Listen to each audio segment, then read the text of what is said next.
Adherir al agradecimiento que has hecho a los anfitriones que nos han invitado acá, Fernando. Para nosotros es muy importante estar aquí, venir de la tierra de Juan Manuel de Rosas a la tierra de Artigas, a Montevideo, donde Huayteloc se fue con el rabo entre las piernas. Es un honor estar en esta tierra que desde los primeros tiempos resistió a los portugueses, luego a los brasileños, y por supuesto, como dijo Hugo, estamos hermanados en esa cultura común y en esa herencia hispano-católica y greco-latina, y por supuesto en contra de la masonería, del sionismo y de todas las expresiones marxistas. Esa es nuestra posición irreductible.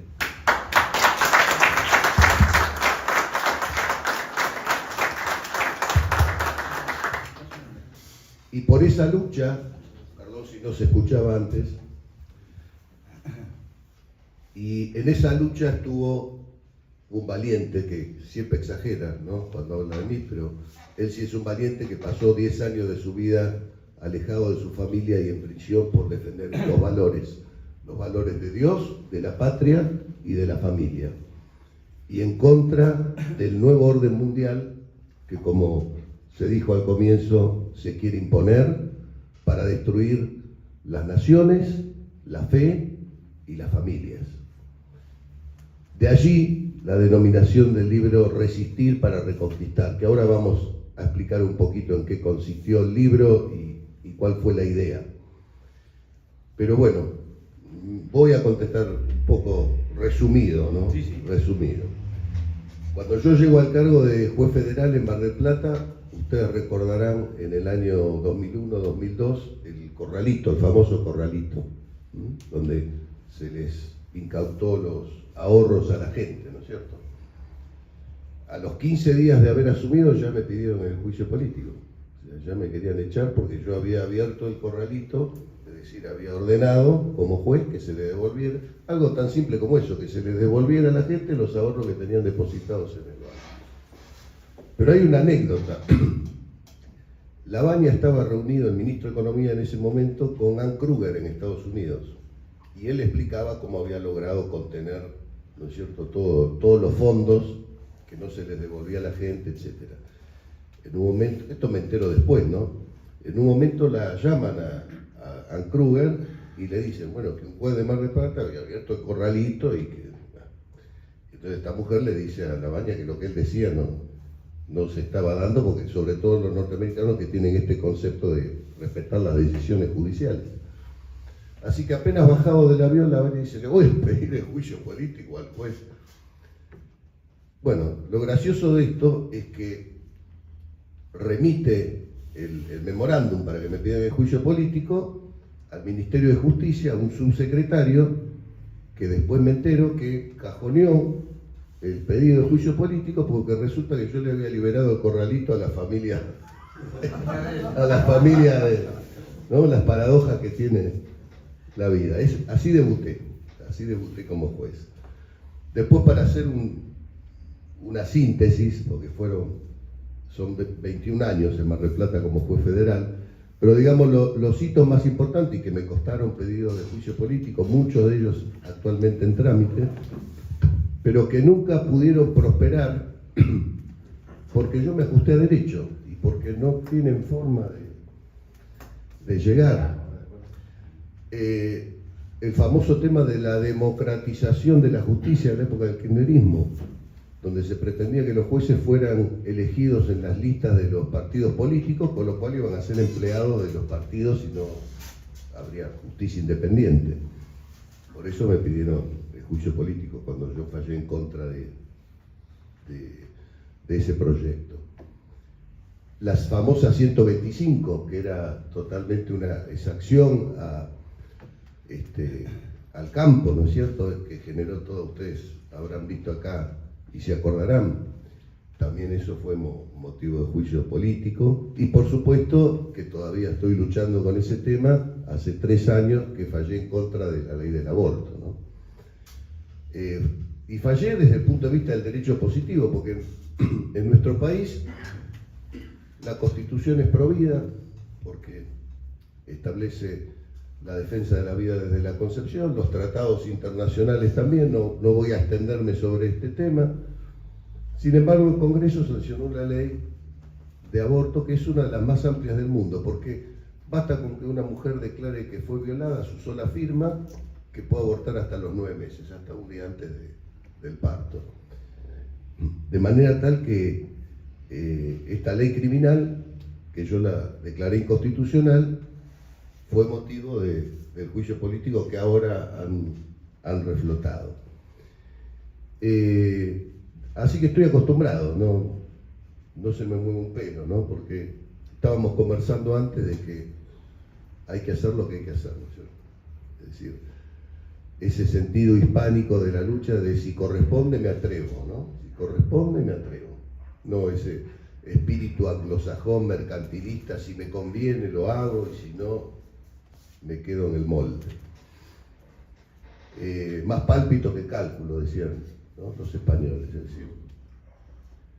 decir, no tenían el sentido utilitarista de la ventaja. Y yo tengo ese espíritu y con eso estoy tranquilo.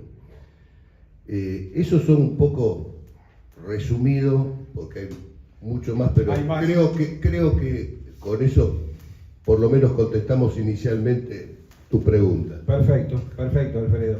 Bueno, y ahora sí entramos derecho en la obra y la pregunta que sigue es que nos expliques un poco qué te llevó a escribir esta obra Resistir para Reconquistar. ¿Qué fue lo que te motivó? ¿Qué fue lo que te llevó? Bueno, yo hacía tiempo que venía a pensar, yo como dijo Hugo, y es cierto, somos patriotas, que es más importante que ser escritores, no somos escritores. De hecho, este fue mi primer libro, he escrito artículos de derecho, etcétera, pero nunca algo que estuviera fuera de mi profesión. Pero la situación internacional, la situación nacional, la gran confusión, yo creo que vos dijiste en una oportunidad, ¿no? Un signo de este tiempo también es la confusión, ¿no? La confusión, la ignorancia, etc. Y pensando que yo de joven tenía instrumentos para formarme, ¿no? En Argentina, las obras fundamentales con las que nos formamos, de Jordán Bruno Yenta, Guerra Contrarrevolucionaria, de Saccheri, El Orden Natural, etc., en la época que se leía, ¿no? Ahora hacerlos leer a los jóvenes es un tema. Entonces dije, vamos a hacer una obra simple, corta, una especie de manual, no para lo académico, no para la biblioteca, sino para que circule, para que uno pueda darle a cualquiera y aunque no tenga formación pueda empezar a abrírsele la cabeza para después sí seguir formándose y buscando obras más densas. Pero por lo menos el puntapié inicial para que se pueda empezar con algo. O sea, un libro que busca que se difunda y que despierte inquietud. Ese es el objetivo de la obra.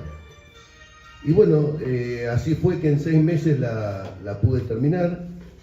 Hicimos una presentación donde Hugo, un poco exageradamente, dijo, instaló eso que después de la patria. Bueno, lo que pasa es que yo siempre digo, destaca aquel que hace lo que corresponde en esta época, ¿no? O sea, yo no me siento ningún héroe, ni mucho menos, pero el hacer lo que corresponde ya te da una categoría superior, ¿no? Porque nadie hace lo que corresponde.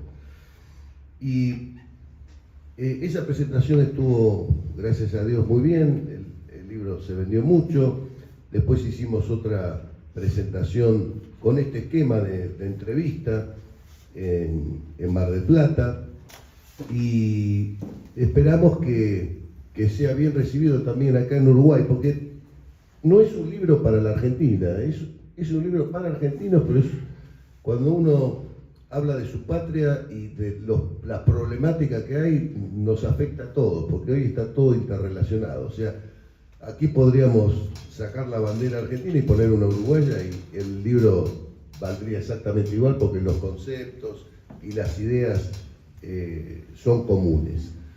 Así que creo que ese fue el objetivo primordial del libro, tratar de dar un instrumento para difundir la verdad. Perfecto. El prólogo de la obra del doctor López se lo encargó a un pensador, un escritor y filósofo argentino, que es el doctor Antonio Caponetto, un referente muy importante del nacionalismo católico en la República Argentina. Y en el prólogo, yo ya en la presentación que hicimos en Buenos Aires, subrayé algo que son 4 renglones que paso a leerlos porque me parecieron muy importantes. Y dice el doctor Caponetto: las ideologías no están exentas de ser confrontadas en guerra justa por las armas nacionales de una patria concreta si llegaran a osar sublevarse contra ella. Pero el combate sustancial y la sustancia del combate tiene otro eje, y el mismo es espiritual y moral, cultural y ético. O usemos de una vez la palabra adecuada y que sostenemos con el doctor López: es religioso. Detrás de todo problema político, decía Donoso Cortés, hay un problema religioso. Frente a los que quieren dejar lo religioso, lo teológico fuera del mundo real, ¿no? Que no quieren el reinado de Cristo, que es lo que nosotros buscamos, el reinado social de Cristo en la sociedad. Quieren una religión que esté del atrio para adentro y que no se expanda a la sociedad. Por eso ese concepto de Antonio, que de paso digo es, a mi criterio, el mejor pensador hoy vivo que tenemos en la Argentina, que ojalá en algún momento pudiera también, no sé si ha venido por aquí en alguna oportunidad, pero realmente sería muy importante que lo pudieran escuchar porque es extraordinario, claro y contundente. Después hay una parte que también subrayé yo, donde el autor, el doctor López, señala: por algo estamos mal, por algo estamos mal. Y él dice: porque traicionamos de dónde venimos, y tenemos que saber de dónde venimos. Entonces, ¿de dónde venimos? Venimos de la cultura clásica de Grecia, con su filosofía realista, de Roma con sus conceptos de jerarquía, orden y justicia, y de la cristiandad que, tomando y elevando la cultura greco-romana, consolidan el orden cristiano que es llevado a América por España en su gesta civilizadora. Esto define el doctor López expresando: por algo estamos mal, y acá hay gente que desconoce esto, ¿no es cierto? Hay gente que desconoce. No es culpable porque lo desconozca, ¿no es cierto?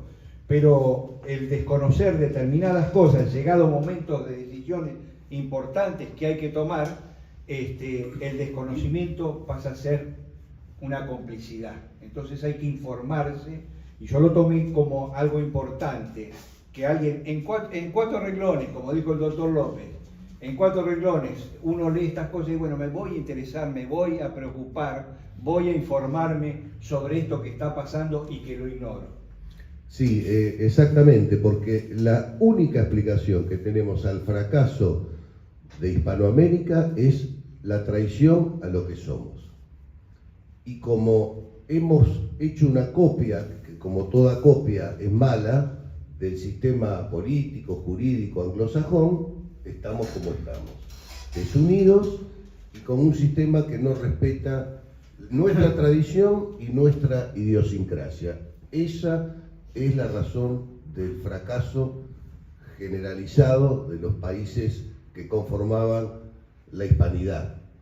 Y también es un objetivo en algún momento reconstituir, no como fue el reino español, porque eso sería anacrónico, pero sí reconstituir las naciones hispánicas fundadas en esta tradición que acaba de leer Hugo, y revertir esta traición que nos ha conducido a ser una mala copia de los anglosajones. Muy bien. Cuando decimos resistir para reconquistar, nos detenemos en la primera palabra. y le preguntamos al doctor López, ¿resistir qué? Bueno, yo lo he resumido en tres aspectos, ¿no es cierto? Resistir, padre, la apostasía clerical, en las más altas esferas, para recuperar la fe verdadera. Gracias, padre. Absolutamente. Tenemos, bueno, hablando de Saccheri, él escribió La iglesia clandestina, donde ya en los años 70 advertía la infiltración dentro de la iglesia. Y eso hoy lo estamos viendo tristemente más claro que nunca, ¿no es cierto? Lamentablemente. Entonces, tenemos que resistir esa apostasía y afirmarnos en la fe verdadera. Esa es la clave de nuestra lucha. Resistir el envenenamiento a nuestra juventud con la ideología de género, etcétera, para defender la familia. O sea, el ataque a la familia es brutal. ¿Por qué? Porque esta Agenda 2030, este nuevo orden mundial, ¿qué pretende? Pretende un individuo aislado, porque un individuo aislado, sin lazos familiares, sin lazos comunitarios, es muy fácilmente dominable. Es decir, no tiene de dónde sostenerse. Por lo tanto, resistimos esa destrucción que se intenta de la familia y queremos defender la familia natural. Algo que es tan obvio, me hace acordar a Chesterton cuando decía: ahora tenemos que desenvainar la espada para sostener que el pasto es verde. O sea que un matrimonio de un hombre y una mujer. Bueno, ahí estamos, ¿no? Discutiendo eso. Y por supuesto defender a las naciones, porque las naciones son la unidad política que puede enfrentar y resistir el nuevo orden mundial. Ustedes vieron que cada vez existe menos soberanía en las naciones, delegándolo a organismos internacionales, la Organización Mundial de la Salud, la ONU, etcétera, y que son organizaciones que sustraen soberanía, y la soberanía pasa a ser de los ricos del mundo, del foro de Davos, etcétera, que subvencionan esas organizaciones internacionales que son los tentáculos por los cuales van imponiendo las distintas agendas, por supuesto con el objetivo de destruir en algún momento las naciones para instaurar este nuevo orden mundial donde todo sea lo mismo, donde justamente ellos que proclaman o se jactan de conservar las particularidades, bueno, destruyen todas las particularidades. No hay ya distinciones. Todos, bueno, ustedes conocen el plan Kalergi, lo que está pasando en Europa, el trasvasamiento racial, cultural, religioso, etcétera, para que no, en definitiva, y acá tomo el concepto muy caro para Hugo, que es la revolución anticristiana, ¿no? Todo este proceso es un proceso que sabemos se inicia con la Revolución Francesa y que llega hasta nuestros días, ¿no? El odio a Dios, el odio a la patria, el odio a la familia, es decir, el odio al bien. Y ya estamos en una etapa, nosotros hemos pasado la etapa del gramscianismo, en la época de Alfonsín, y ahora estamos, o sea, pasamos de la etapa de la revolución cultural, que así se llamaba en esa época, la patota cultural, ¿te acordás? En la época de Alfonsín, que tenía un contenido gramsciano, y eso era un odio a Dios, ¿no es cierto? Un odio a Dios. Después pasamos ya de un odio a la naturaleza, y ahora ya estamos en una etapa, yo digo, Foucaultiana, es decir, de Foucault, ¿no? Es decir, el odio al ser. Y eso se ve muy bien en el feminismo radical abortista. Es decir, las mujeres se afean a sí mismas, militan para matar a sus hijos, a sus propios hijos. O sea, y tienen, ustedes lo han visto en las manifestaciones, en las iglesias, en las catedrales, el odio que expresan, porque hay un odio a lo que son, una insatisfacción a lo que son en realidad, se rebelan contra lo que son. Es la última etapa de la revolución, la más autodestructiva, y que causa lo que está causando en la juventud, el sinsentido de la vida, la droga, los suicidios, el alcohol, etcétera, porque no, la vida no tiene sentido. Se le ha quitado ese valor, ¿no es cierto?, que siempre los jóvenes tenían del heroísmo, de la lucha por el bien, etcétera, y ahora se los adormece con música, como decimos nosotros, berreta, música con droga, con pastillas, con las fiestas electrónicas, con esto, con lo otro, y bueno, eso genera en la juventud un desaliento, muchas veces acompañado de una familia disgregada, destruida, que no puede sostener a ese joven. Entonces también está en nosotros revertir esto. Yo en el epígrafe pongo una lucha tan difícil como necesaria, o sea, no digo que todo esto sea fácil. Por supuesto que estamos en los estertores de la revolución anticristiana, estamos viendo los peores efectos, somos testigos.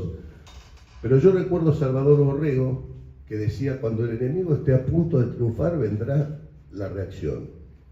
¿Por qué? Porque nosotros sabemos como cristianos que el triunfo lo tenemos asegurado, porque defendemos el bien y defendemos el derecho natural. Y mal que le pese a todos estos revolucionarios, el bien vuelve por sus propios fueros, la naturaleza vuelve por sus propios fueros.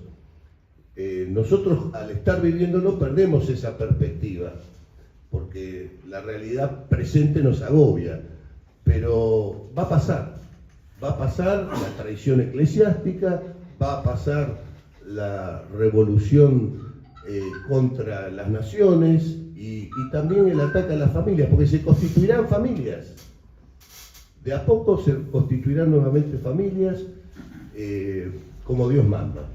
De manera tal que nosotros estamos empeñados en esta lucha. Restaurar, como dije antes, la verdad, el bien y la belleza.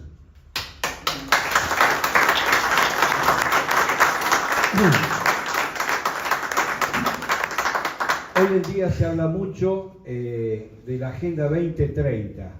Y nosotros podemos observar que los periodistas, los políticos, cada vez que hablan sobre la Agenda 2030, nos dan argumentos edulcorados, azucarados, dulces, todo muy bien, todo sustentable, emplean todas estas palabras, y que son todas mentiras sobre el verdadero trasfondo de lo que es una agenda realmente.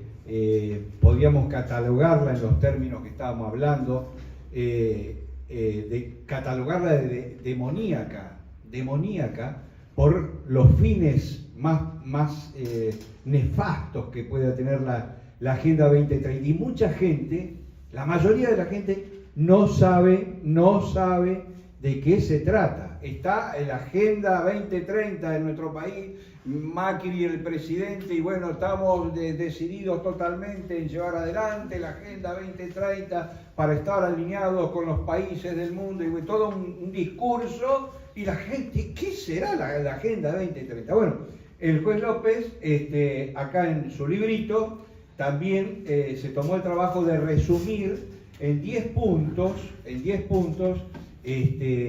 los verdaderos objetivos que persigue la Agenda 2030, que yo te pido, Alfredo, si sos tan amable, nos podés ilustrar al respecto. Sí, cómo no. Espera que los encuentre. Yo los tengo creo que los tengo más separados. Vamos a buscar. Porque no quiero omitir ninguno, porque estos no se privan de nada, ¿no? Los agendistas. Exactamente. Perdón, vamos a ver si está acá. Como ustedes verán, yo tengo todos los separadores, pero en el momento de que uno tiene que buscar, parece que se pusieron de acuerdo y no aparecen no aparece la Agenda 2030 ahora. Bueno, acá está, seguro que que se cayó es el de la Agenda 2030. Acá está. Era ese nomás. Sí, perfecto. Lo encontraste más rápido que yo, que soy el autor. Bueno, creo que de esto ustedes ya han escuchado hablar, pero está bueno recordarlo, ¿no? Aborto, la aberración de que las madres promuevan matar a sus propios hijos. Ideología de género. No lo menciona en la Agenda 20, nadie habla que de la Agenda, venimos con la Agenda 20, nadie lo menciona. Lo que pasa es que lo disfraza, claro. Todo esto está disfrazado. Salud reproductiva. Es el aborto. Ideología de género, ¿no? Es respeto a la igualdad de género. Todo está vendido, pero esta es la realidad. Ideología de género desde el Estado, organizaciones supranacionales que impulsan la perversión de la naturaleza inocente de los niños. Creo que todos conocemos este tema. La legalización de las drogas, bueno, ustedes lo han sufrido las consecuencias de ese tema, ¿no? Y las están sufriendo, que implica la autodestrucción humana para sí mismo y para terceros. Pero porque cuando se dice, no, la droga es un derecho personalísimo, no, esa persona que se droga no afecta a terceros, no afecta a sus padres, a su madre, a su familia, a sus hermanos, a sus amigos, porque como decían los griegos, el hombre es un animal social. Cualquier conducta que realiza implica una afectación al otro, porque no vive como Robinson Crusoe. La inteligencia artificial que pretende sustituir la racionalidad humana y condicionar el pensamiento propio. Ya no pensamos, piensa la inteligencia artificial. La cual nos la presentan como la gran panacea del mundo moderno, como si fuese la solución de todo, y no es así. Claro, es que va a llegar un momento en que te va a decir, no, vos estás equivocado, porque la inteligencia artificial dice otra cosa. La normalización de lo patológico a través de la teoría de la ventana de Overton, es decir, algo que para la sociedad es inaceptable, gradualmente se transforma en algo por frecuente en consentido por la sociedad. Barbaridades de las que cualquiera se puede imaginar. Lenguaje inclusivo, que no comunica, que es ideológico, que contiene una falsedad semántica que lleva a la confusión. Por eso yo puse acá una imagen de la Torre de Babel. Es decir, se ataca el lenguaje porque de esa forma no podemos comunicarnos ni entendernos. La posverdad, vivir en un estado superador de la verdad, donde los hechos ya no importan, sino tan solo el relato, generando falsas dialécticas, enfrentamientos estériles. Estos enfrentamientos y conflictos promovidos por el nuevo orden mundial facilitan la dominación y la vigilancia social. Es decir, promueven dialécticas falsas, negro contra blanco, hombre contra mujer, jóvenes contra viejos. Y vivimos enfrascados en esas luchas estériles que sirven a este objetivo de dominación. Cambio climático. También resulta una ideología difundida por la Agenda 2030 para imponer el miedo y el control social. Ahora vi que en Italia creo que le ponían, si tenías una gallina sin denunciar que la tenías, te ponían una multa, ¿no? Ahora ellos van en sus jets privados que contaminan más que 50.000 autos, pero bueno. Las inoculaciones. La coacción ejercida por la OMS sobre las naciones con la excusa de evitar supuestas nuevas enfermedades con inoculaciones permanentes a la población con contenidos experimentales no validados científicamente, sino regidos exclusivamente por el afán de lucro que causan un daño actual y futuro inconmensurable. Y acá hubo un punto porque quiero agradecerle al doctor Recarey, que está aquí presente, que ha sido un hombre que ha luchado, pese a toda la contra que ha tenido del sistema, para evitar el envenenamiento a través de las inoculaciones. Así que les pido un aplauso para el doctor Recarey.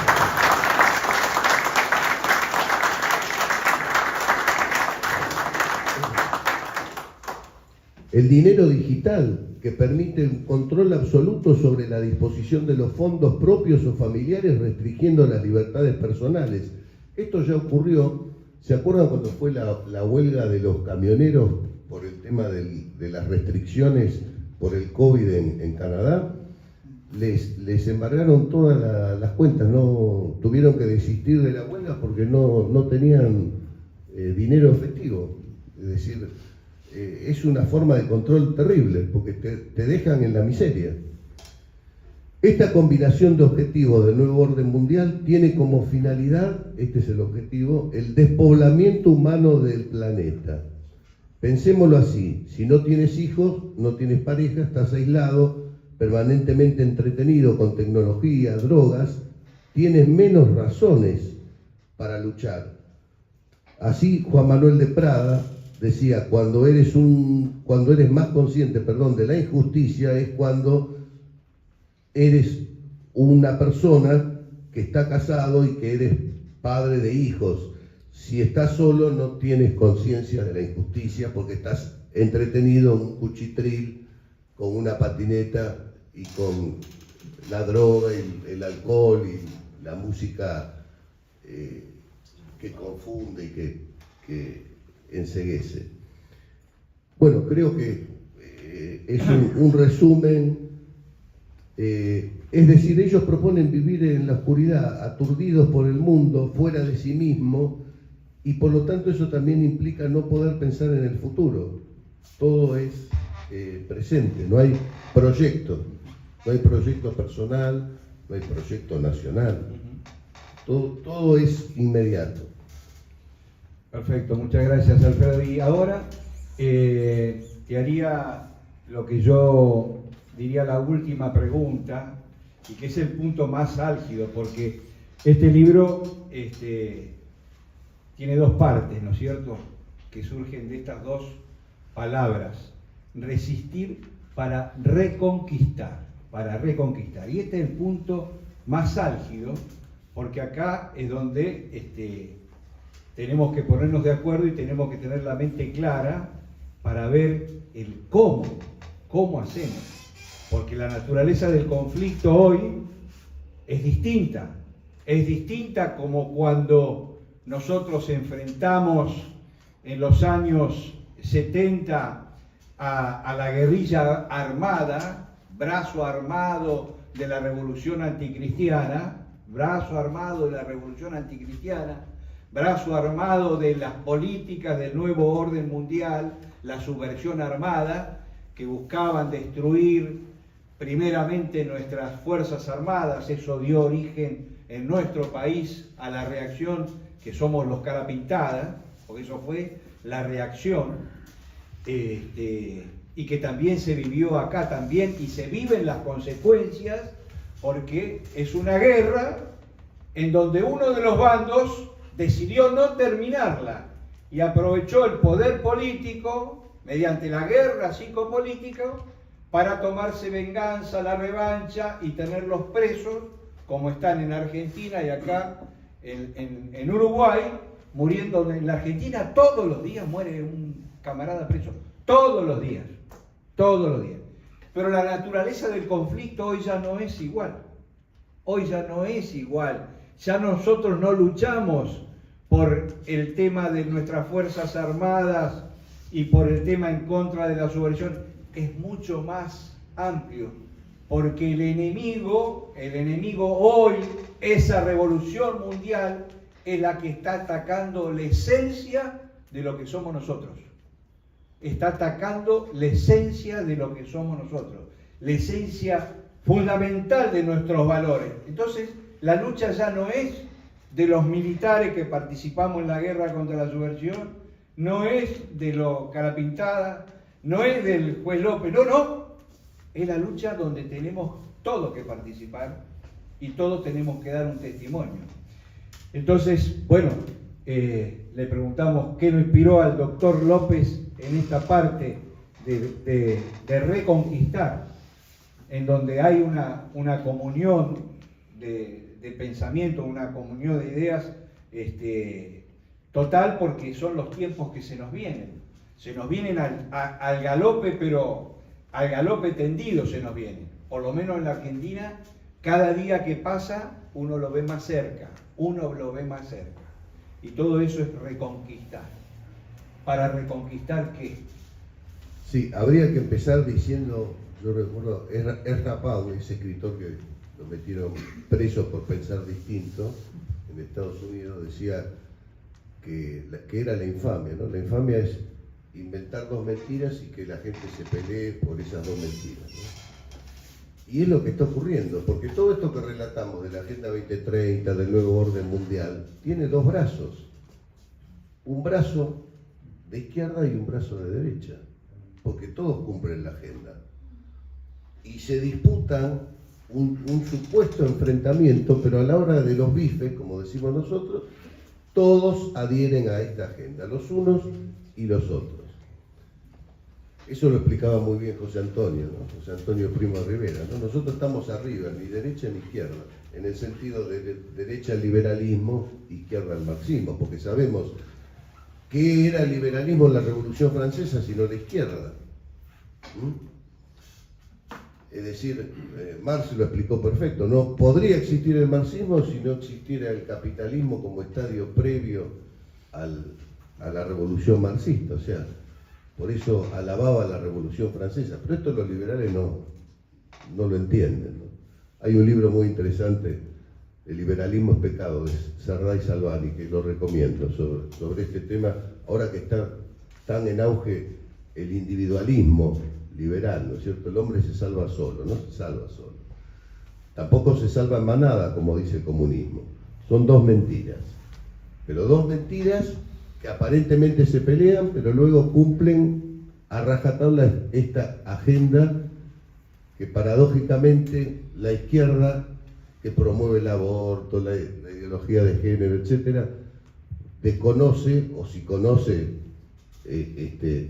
se hacen los distraídos, la manejan los ricos del mundo, los ultracapitalistas, ¿no? Están al servicio. Por eso la izquierda está ideológicamente perdiendo terreno, porque ya no representa al obrero. ¿Ya qué representa? Representa a los ricos del mundo, como lo hace también la derecha. Entonces hay que salirse de ese contexto, de esa trampa. El sistema es la trampa. Eso es lo que hay que tener conciencia. Después las estrategias de lucha es otra cosa, pero hay que ser consciente de eso. Y recuerdo, había una historia, un científico que resolvió un problema matemático. Se hizo una película, no recuerdo ahora el nombre de la película, pero un problema matemático que hacía siglos que no se podía resolver y él lo resuelve. Y entonces le preguntan, y eso después lo toma José Antonio, lo lleva a las ciencias sociales, saliéndome del contexto, o sea, no haciendo lo que está en el texto, saliéndome, y José Antonio lo toma y lo lleva a la ciencia social y dice, no es nuestro lugar esta taberna crapulosa por el Parlamento, ¿no? Sino nuestro lugar está bajo, arma el brazo y bajo el cielo de las estrellas, ¿no es cierto? Es decir, hay que salirse del contexto, porque dentro de la realidad como la plantea el enemigo es jugar, y hago como argentino, ¿no? la anécdota futbolera. Nos ponen la cancha, nos ponen el árbitro, los jueces de línea y el VAR ellos, y vos andás a jugar, nunca vas a ganar. Esa es la realidad del sistema. Te dejarán a lo mejor hacer un gol cada tanto, pero el partido lo ganan siempre ellos. Bueno, y en definitiva, cuando hablamos de reconquistar los valores de la patria verdadera, ¿no es cierto? La patria tradicional, la patria de siempre, precisamente la que nos quieren arrebatar, ¿no es cierto? Y todo sí, eso... la fe verdadera, como dijimos antes, la patria, la familia, pero, porque fue incompleta mi respuesta, ¿cómo hacerlo? Yo creo que acá en Uruguay debe ocurrir otro tanto lo que ocurre en la Argentina, y lo explico así. En la Argentina no hay provincia donde no haya sectores patrióticos y nacionalistas organizados en agrupaciones, en centros de estudios, en fin. Entonces lo que hay que lograr es una sinergia entre todos los que reaccionamos y los que estamos despiertos para coordinar los esfuerzos, ya sea a través de los medios digitales que hoy tienen mucha importancia y que nos ha permitido a nosotros llegar donde antes no llegábamos por el manejo omnímodo que se tenía de los medios. Ahora se nos abre ahí una ventana, y también las acciones presenciales, ¿no es cierto? Esta actividad, por ejemplo, pero producir cada vez más hechos que nos permitan ir ejerciendo una militancia concreta. Después la organización, los liderazgos vienen naturalmente. Lo primero que hay que hacer es juntarse y coordinar, bueno, vamos a hacer esto y lo hacemos. Eso es lo que estamos y lo que concluye el libro como propuesta de Acción Argentina. Acción Argentina es una propuesta de coordinar los esfuerzos para lograr mejores resultados. Bueno, por mi parte entonces, nada más, ahora daríamos por terminada la presentación del libro del doctor López, Resistir para Reconquistar, con una...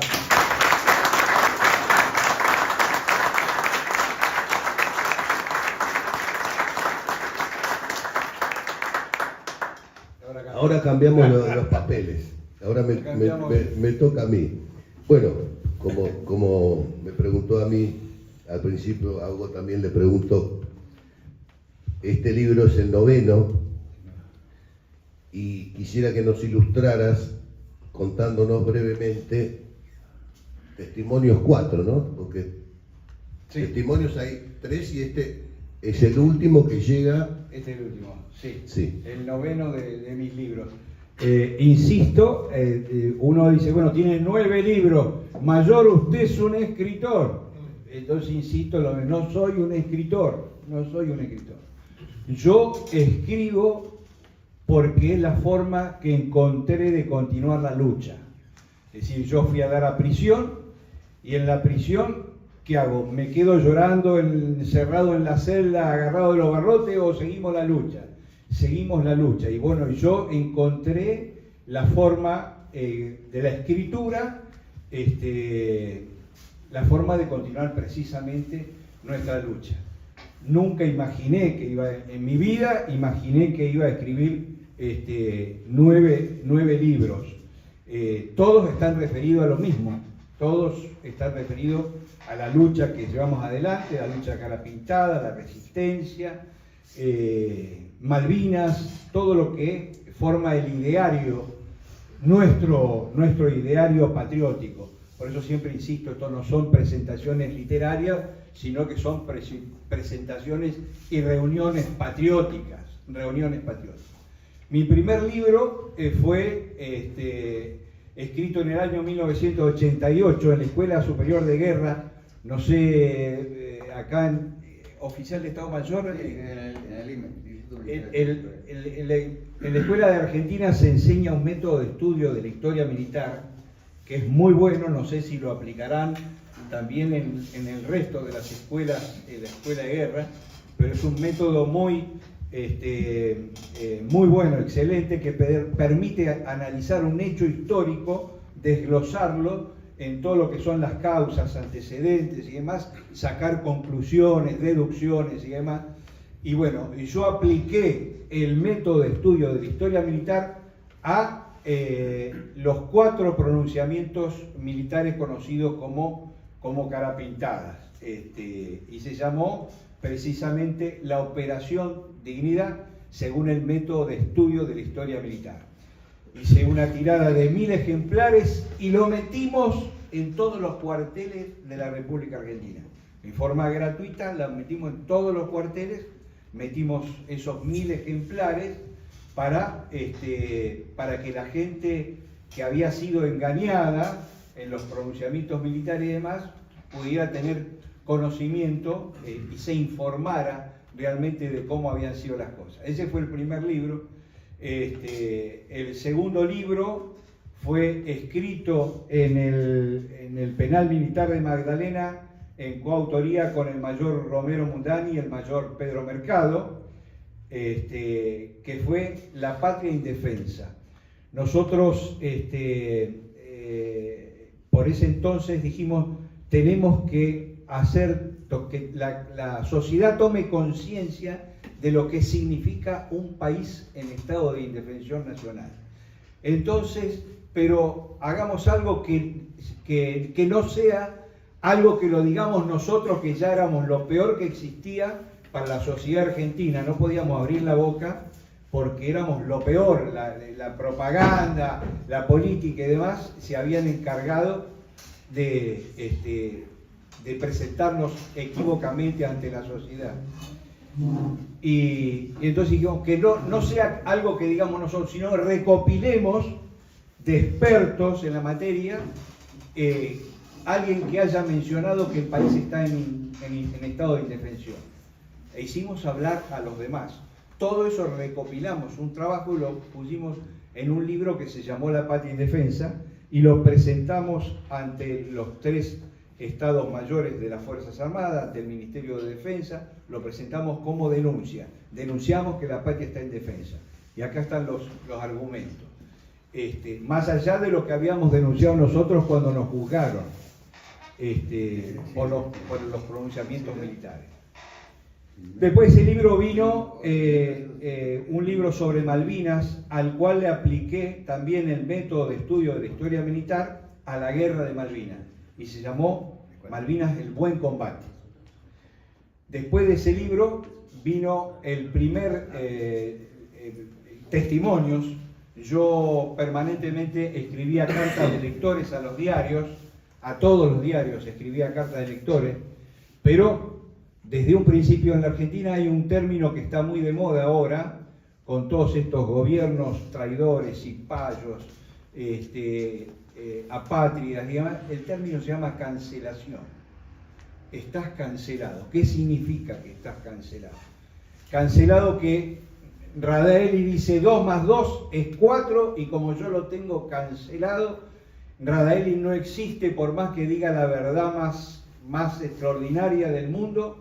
No existe, nunca va a ser oído, nunca va a ser escuchado, va a ser ninguneado. Bueno, así pasaba con nosotros. Todas las cartas de lectores mías entraban a las editoriales, y así como entraban, che, qué bueno esto, ¿quién lo firma? Hugo Abete, tiralo, tira a la basura, saca. Lo tiraban a la basura.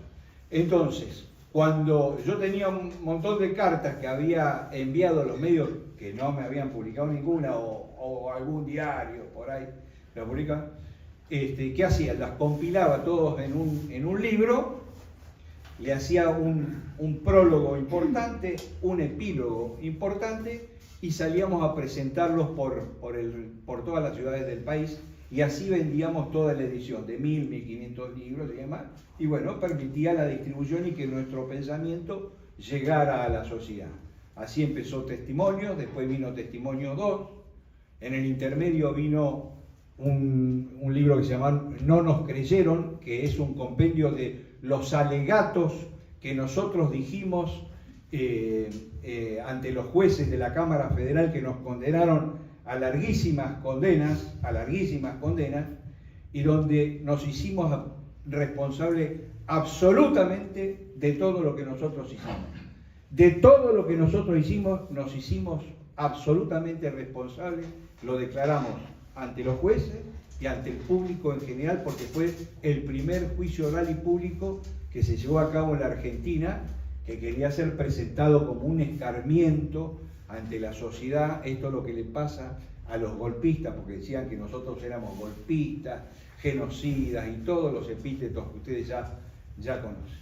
Después de eso vino Testimonios 2, después Testimonio 3 y ahora Testimonios 4. Entonces en esta saga de libros testimonios están compiladas todas las cartas de lectores, que ya llevo entonces 4 libros con artículos, cartas de lectores o alocuciones que yo pronuncié, todo relacionado con la lucha cara pintada o con Malvinas. Así que bueno, ese es más o menos el panorama.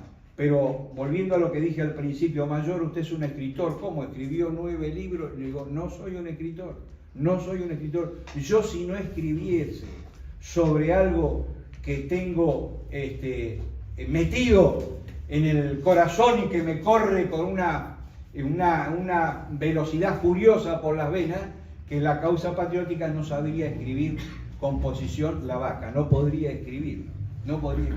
Es decir, escribo esto como ese analfabeto, siempre pongo de ejemplo, ese analfabeto que no fue a la escuela, que es un hombre muy rudimentario, pero que está muy enamorado de una mujer y que le tiene que expresar a esa mujer todo lo que siente por ella, y entonces todo lo que le sale del corazón a esa persona que es un analfabeto lo convierte en un gran poeta, y no es un poeta. ¿no es cierto? Eso es más o menos la explicación que yo encuentro para graficar lo que me pasa a mí escribiendo estos libros. Y bueno, el testimonio 4 es el que venimos a traer ahora acá. ¿Y querés hablar un poquito? Bueno, sí, hablamos un poquito de este libro. Compila todos mis testimonios, mis escritos y demás, desde el último testimonio, es decir, desde el año 2018 hasta el 2024. Del 2018 al 2024. O sea que abarca un periodo de nuestra historia realmente muy importante, porque acá está algo que ocurrió no en la Argentina, ocurrió en el mundo, un punto de inflexión que fue la pandemia, la famosa pandemia o plandemia, como decimos nosotros, y demás, que nos marcó a todos. Fue la historia hasta antes de la pandemia fue una y fue otra después. Lo que pasó, hoy lo vemos como una película que pasó, pero fue una realidad, con todo lo que eso significó. Y yo soy un apasionado del tema de la revolución anticristiana. Soy tremendamente apasionado de este tema y siempre que me hacen alguna pregunta y demás, siempre me hagan la pregunta que me hagan, termino llevándolo para el lado de la revolución anticristiana. Porque lo que existe hoy en el mundo es eso. Hay una revolución anticristiana que significa quitar a Dios del corazón de los hombres. En el corazón de los hombres está la virtud si tiene a Dios en su corazón. Si sacamos a Dios del corazón, nos encontramos en que el hombre empieza a medir la ética, los valores éticos y morales según su propio criterio, y no el que nos viene a nosotros de la ley natural, que nos dice qué es lo que es el bien, lo que es el mal, y que lo tenemos perfectamente establecido. De lo contrario, entonces hay tantas éticas y tantas morales en el mundo como habitantes hay. Entonces, esto es, cada uno hace lo que quiere y no existe la virtud. Y cuando está la virtud en el corazón del hombre, todo lo que genera, por supuesto, todo lo que genera es virtuoso.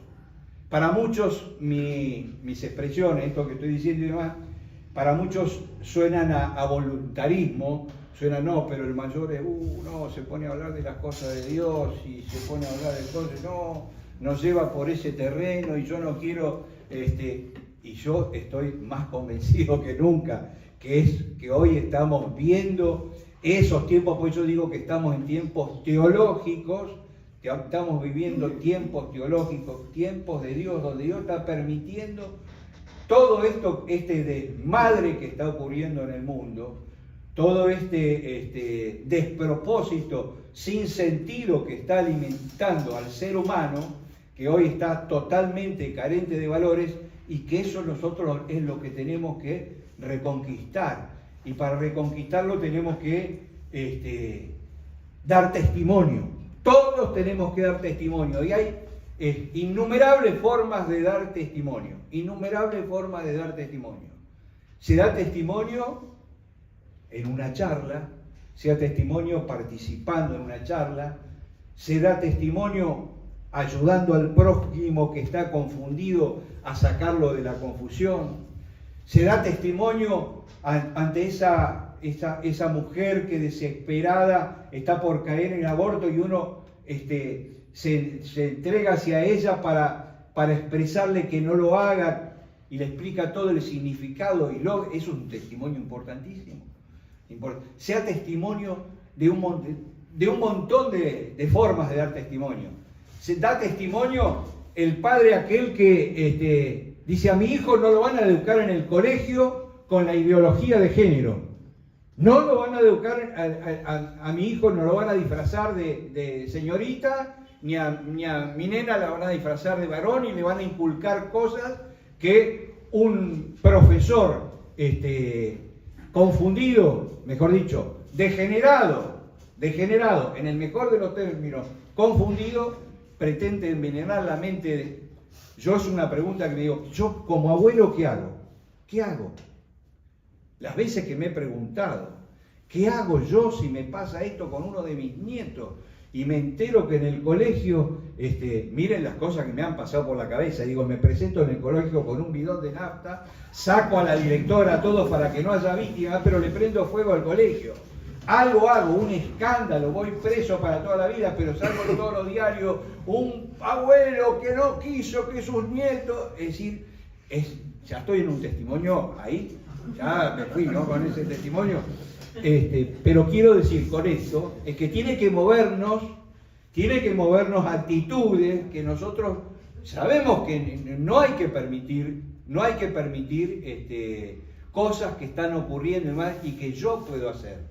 Es decir, muchas veces uno dice, bueno, yo tengo que dejar la butaca de acá de espectador y tengo que subir al escenario porque no es que vayan los militares, no es que vayan...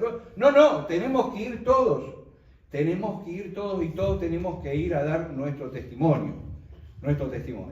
Y hay algo que yo considero fundamental y por lo cual rezo todas las noches y le pido a Dios, estoy totalmente dispuesto al último testimonio, al más sagrado, es decir, el volver a jugarse y dar la vida, si fuese necesario, por estos valores que tenemos que defender de Dios, la patria y la familia.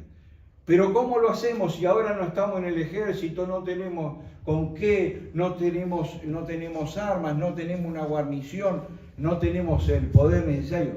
Y yo contesto siempre algo que, digo, yo me arriesgo, Padre Genaro, a decirlo, me arriesgo porque muchos me consideran, por las cosas que digo, me dicen despectivamente fundamentalista, me dicen, Padre. Pero no me preocupa, digo, y yo creo que estoy, siguiendo los términos de Dios, creo que estoy más fundamentalista que nunca. Creo firmemente en la providencia divina, porque creo que estamos, como dije, estamos viviendo tiempos teológicos, tiempos de Dios, tiempos apocalípticos. No, pero Hugo, vos cómo te va a venir la providencia divina y te va a decir, bueno, entonces mañana sacamos al presidente Milei que tanto daño le está haciendo a la Argentina. Entonces vienen expresiones como esa. Entonces yo siempre contesto lo mismo. ¿Acaso el mundo no tuvo una revolución, todo para mal, ¿no? Lo que decir, no tuvo una revolución protestante que cambió la historia de la humanidad en ese momento? No tuvo una revolución francesa, no tuvo una revolución rusa. Todas cosas para mal, todas. No puede haber una revolución cristiana, católica, para volver a vivir como Dios manda. ¿Qué es vivir como Dios manda? La familia perfectamente organizada, el trabajo, el respeto a la autoridad, todo lo que todos estamos acá y que nos enseñaron nuestros padres cuando éramos chicos y en el colegio y demás. Todo eso no es una utopía, no es la imagen de alguien, un loco, no, eso puede ser tranquilamente realidad. Y hay cualquier cantidad de hechos donde la providencia divina se ha hecho presente y ha marcado un hecho histórico fundamental. Por ejemplo, la batalla de Tucumán. Nosotros tenemos dos arquetipos de la argentinidad, dos a falta de uno. La Argentina tiene dos a falta de uno. Un arquetipo de la argentinidad. Los grandes filósofos griegos decían que cuando un país no tiene un arquetipo, lo tiene que inventar, porque necesitan educar a sus hijos con el sentido heroico de la vida, con el sentido épico de la vida. Así se construye un país, una patria. Y nosotros tenemos dos. Uno de ellos, recontra católico, que era el general Belgrano. Batalla de Tucumán. Los realistas le venían dando una paliza tremenda. Viene ay, caramba, no me sale ahora la palabra. El exilio no, El éxodo jujeño, bueno, venía con una superioridad los realistas sobre Belgrano, llega a Tucumán, desobedece al poder político que le decía que no presentara batalla. Belgrano hace caso omiso, desobedece al poder político, presenta batalla en Tucumán. En el medio de la batalla, donde tenía todo para perder Belgrano, una manga de langostas invade el campo de combate, fundamentalmente el terreno donde estaban los realistas, produce una confusión, la manga de langostas impresionante y un desbande. Los patriotas se reorganizan, persiguen y obtienen la batalla de Tucumán. Belgrano, que era muy religioso y que creía firmemente en la providencia divina, dijo: este triunfo es de Dios y de la Virgen. Y ahí va en Tucumán y deja su bastón de mando y su sable, nombrando a la Virgen general, a la Virgen de la Merced. Eso es, yo, Hugo Reinaldo Abete, mayor del ejército argentino, cara pintada, orgulloso de cara pintada, creo firmemente en esas cosas por un acto de fe, y tengo fe en que nuestros pueblos tienen que reconquistar esa patria que es la patria verdadera, y lo tenemos que hacer entre todos. Esto no es, repito, como dije anteriormente, de los militares, no. Todos los buenos patriotas y los buenos hijos de Dios nos cabe la responsabilidad de dar nuestro testimonio para recuperar las patrias tradicionales, tanto Argentina como Uruguay. Y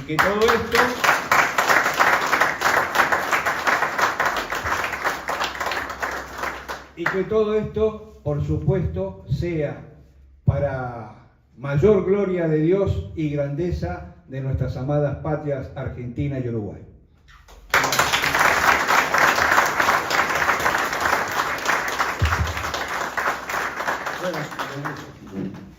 Mi mayor, señor juez, no tengo otra cosa que decirle, de agradecerle profundamente este análisis que ustedes han hecho tan brillantemente bien. Es un análisis concreto que sirve como guía para nuestro pueblo. Son cosas que realmente son de sentido común, son del orden natural y son cosas que las vamos a tener en cuenta siempre. Realmente emociona el énfasis y la fuerza que han puesto para transmitirnos a todos nosotros este conocimiento y esta realidad que tenemos que usarla siempre. Yo no soy un hombre de hablar, yo soy un soldado de infantería. Y creo que es muy importante lo que ustedes transmitieron, y ese libro, esos documentos son una guía que creo que ustedes la elaboraron muy bien como para que sea utilizada por toda la gente de nuestros países. Es un momento crítico de la situación mundial, no sabemos cómo vamos a terminar, cada día está más complicado, y bueno, dentro de lo que nosotros podemos vivir, de repente de alguna manera podemos utilizar eso y salvar a una parte de la humanidad, que es donde estamos, ¿verdad? Yo les agradezco con el corazón todo lo que ustedes nos han transmitido. Muchas gracias. Muchas gracias.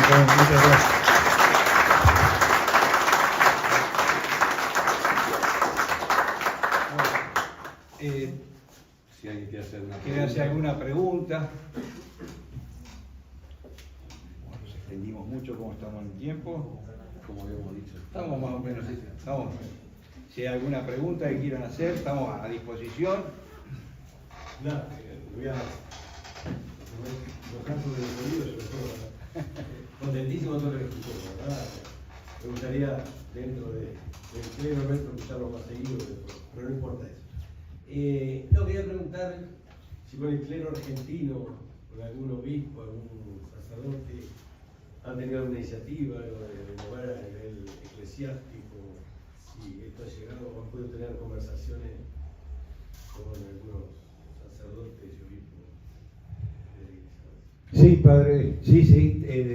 De hecho, es como todo, es decir, en la iglesia, el juez López también ahora va a dar su opinión, es decir, yo hablo por la experiencia, es decir, la revolución es integral, es total y es absoluto y ataca por todos lados. La confusión es tremenda y la confusión y la apostasía imperan por todos lados. O sea, la situación es gravísima.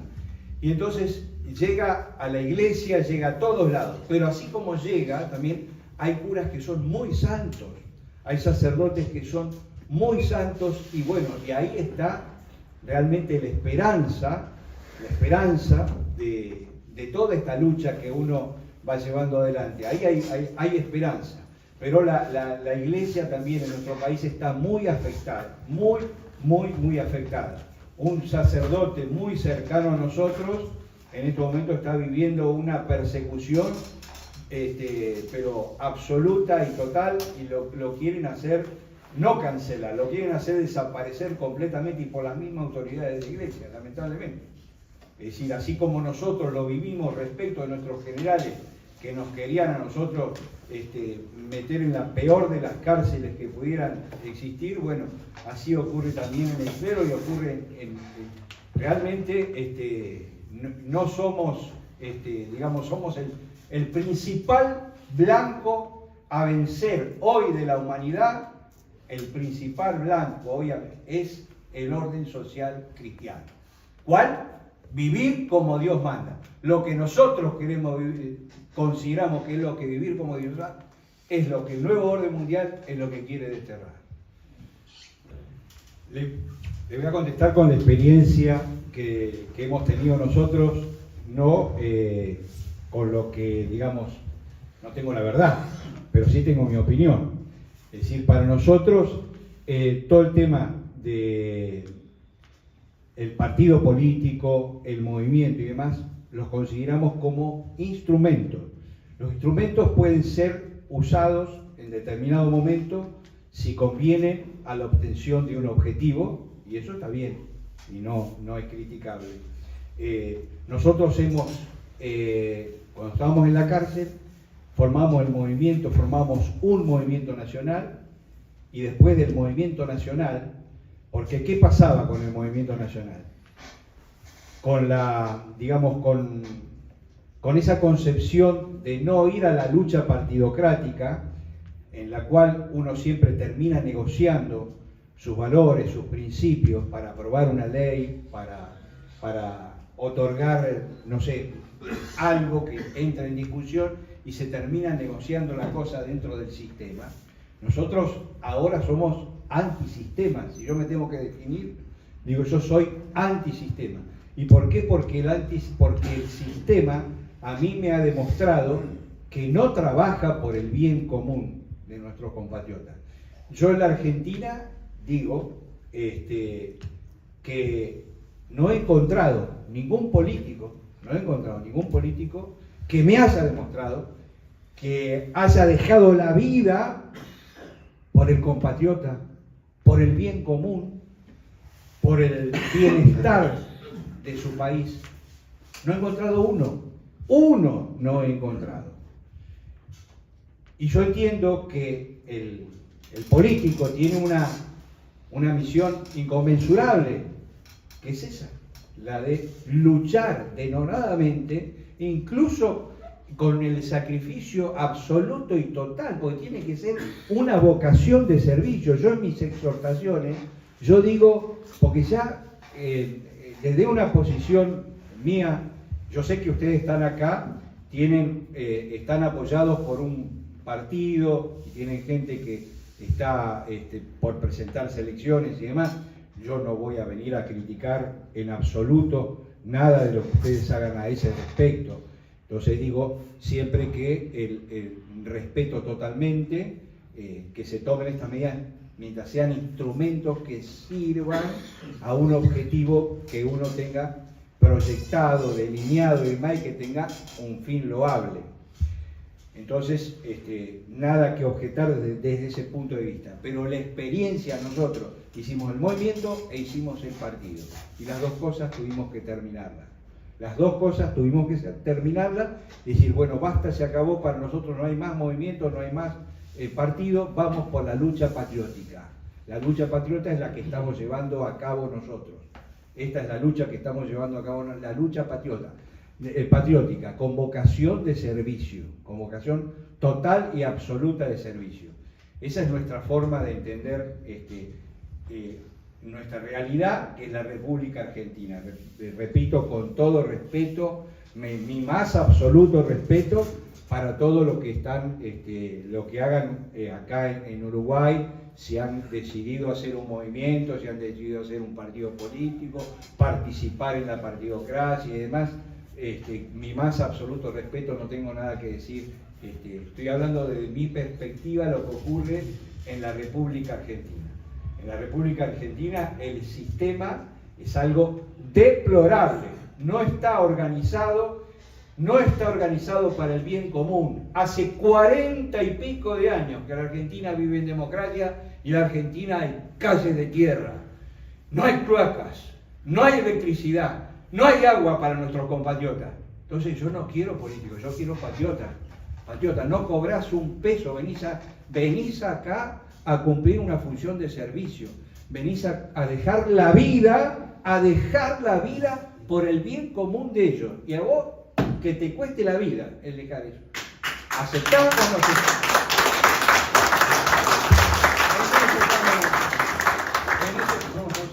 Perdón, Alfredo. No, está muy bien. Y desde otro ángulo, tratando de contestar la pregunta, existe el mal, existe la confusión, existe el relato. No es achacable al nacionalismo católico la falta de la constitución de un movimiento que llegue al poder. Y vuelvo con lo que acabo de decir, el relato, la confusión y el mal. Vamos a poner un ejemplo, España. España ganó la cruzada contra el marxismo en la guerra de liberación con Francisco Franco. Gobernaron 40 años. Tienen héroes y mártires regados por todo el territorio español. Y fijémonos cómo está hoy España. Fijémonos cómo está hoy España. Como campo de pruebas de todas las aberraciones de la Agenda 2030. Y casi, no digo sin resistencia, pero con poca resistencia. Entonces, hay que tener en cuenta que el enemigo con el que combatimos es muy fuerte. Entonces, a veces, ahí hay un tema también en las cuestiones políticas, la desesperación. La desesperación, es decir, hay que hacer algo ya, no importa qué, cómo, hay que hacer. Y a veces hay que tener la prudencia de saber cuándo actuar, porque la prudencia tiene dos facetas, ¿no? Es decir, es actuar cuando hay que actuar y no actuar cuando no conviene o no corresponde, ¿no es cierto? Pero pongo el caso de España porque, digamos, su pregunta llevada a ese lugar nos ilustra aún más sobre lo que significa la traición, porque hubo traidores, hubo entreguistas, chaqueteros, como dicen allá, ¿no es cierto? A pesar de que, como digo, tienen todo el territorio español cubierto de sangre de mártires de la cruzada, y gobernaron 40 años. Y sin embargo, hoy España es una cloaca, lamentablemente es una cloaca igual que Francia, y va camino a ser Francia, y ha traicionado todo lo que se luchó y por lo que se triunfó, también por providencia de Dios, porque si uno estudia un poco lo que fue la cruzada, fue por providencia de Dios que se ganó esa guerra contra el marxismo internacional. No sé si con esto un poco contesto parcialmente lo que usted señalaba. Doctor, sí. me suma sus palabras, digo, pero Franco sin la Falange y sin la Homs no hubiera ¿Sabe sido posible esa misión. ¿Sabe cuántos miembros tenía Falange en 1936? 5.000.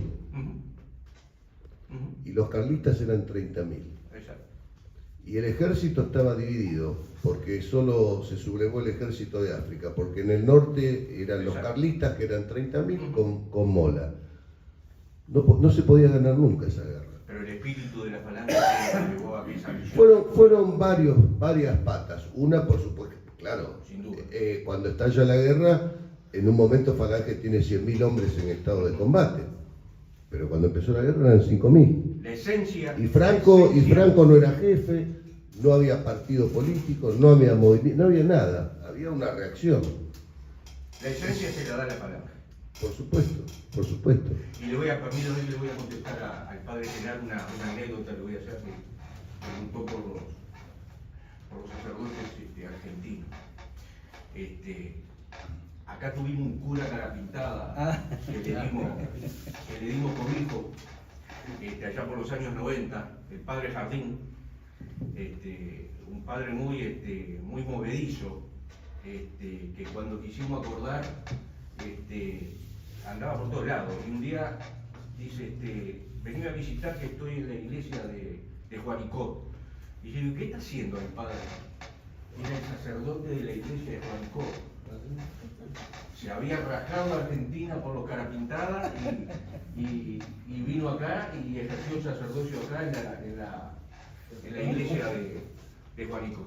Pero quiero aprovechar, este encuentro sirvió para que nos conociéramos personalmente con Hugo, que siempre habíamos tenido un intercambio por mensajes, él en su situación en Argentina y yo en mi situación en Chile, y siempre habíamos mantenido una gran amistad, y a través de todos los carapintadas que estuvieron acá en Uruguay, y le dimos una humilde y necesaria ayuda en aquel momento. Yo digo que con Argentina tenemos 3 acontecimientos importantes de hermandad. Cuando el protector de los pueblos libres funda las Provincias Unidas, cuando la Guerra de Malvinas y cuando la operación de resistencia de los Carapintadas. Esos fueron los 3 grandes acontecimientos que nos unen en esta tierra, que yo a veces ni hablo de Argentina y Uruguay porque es la patria grande, y es lo que realmente quería nuestro prócer, y es lo que sinceramente nos tenemos que día a día fortalecer más. Así que muchas gracias por la presencia de ustedes y por este acercamiento que se hizo posible personalmente. Gracias Hugo, por Dios y por la patria. Por Dios y por la patria. Muchas gracias, Eduardo. Muchas gracias.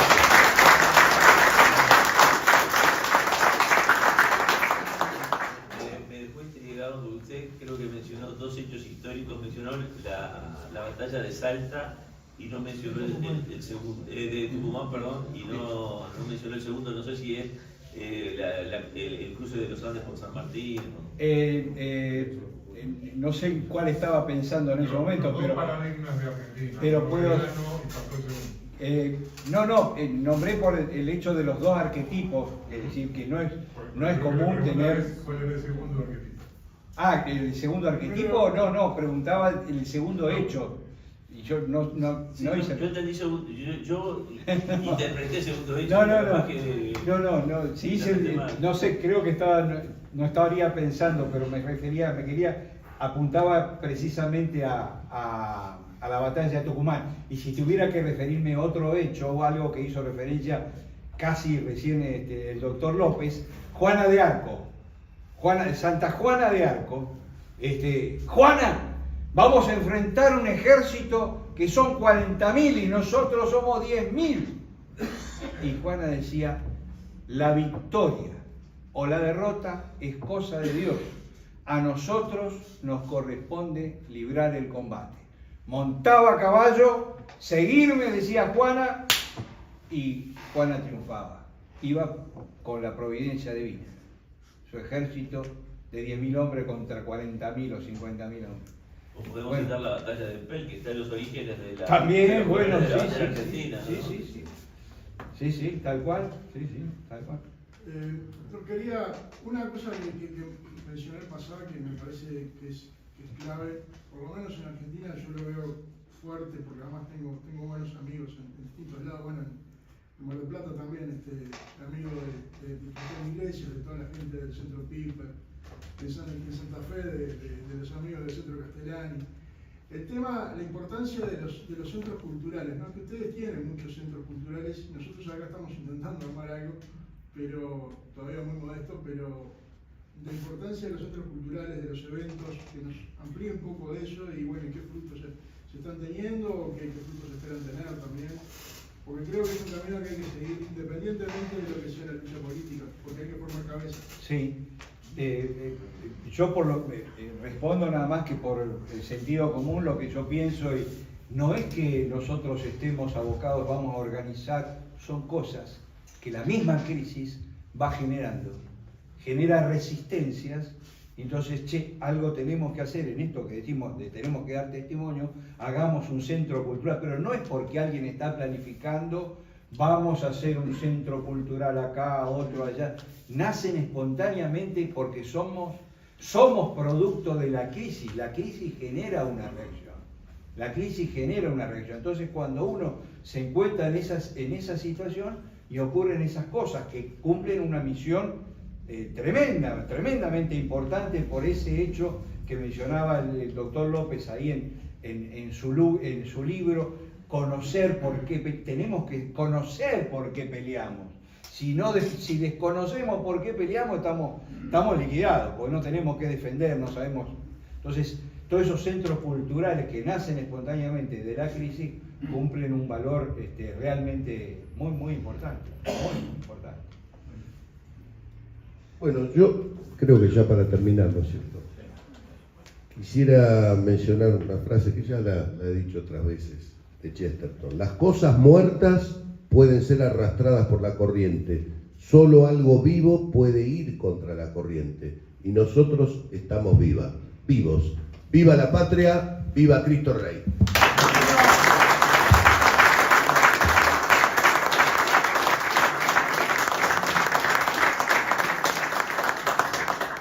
¿Puedo decir una cosita? Sí, sí. Yo quería agradecer personalmente, siguiendo un poco a lo que decía el senador Domenech, ustedes fueron referentes en mi juventud. Creo que no tienen ni idea de lo que han influido personalmente en mi vida en cuanto a referentes en una época en la que nosotros quizás no teníamos referentes propios o no los conocíamos, porque sí tenemos acá el pequeño Taponeto y tenemos a Carey, también el senador Domenech, el doctor Carey, pero quizás no lo conocíamos. Y como te decía hoy temprano, es como que te conozco de toda la vida, ¿no? Digo, conozco la frase esa que decía que se me eriza la piel cuando la digo, de que dentro del ejército no reconocemos otra autoridad que Coronel Seineldin. Realmente es brutal. Y eso me lleva también a reconocer la figura de Coronel Seineldin, que también fue un referente importantísimo, sobre todo en lo que es a la acción. Y uno por la patria, lo mayor que puede dar es la vida, pero luego está también el pasar cárcel. Y allí tenemos héroes como tú, como Eduardo, como Seineldin, que dijo también esa frase brutal, que era: prefiero morir podrido en una cárcel antes que andar perfumado y bien vestido con el cartel de traidor a la patria. Realmente es algo brutal, y frente a eso le pedí a mi esposa que me enviara estos libros, que los editamos hace unos años con un amigo que lamentablemente el lunes seguramente no va a caer preso, va a caer prisionero de estas bandas criminales que tenemos manejando el país, y que encima en una cárcel custodiada por nosotros mismos, que es el coronel Arquímedes Cabrera, que está citado a declarar el lunes y se le va a pedir el procesamiento con prisión, como muchos de otros militares que por defender a la patria los tenemos hoy presos. Así que quería decir. Bueno, muchísimas gracias.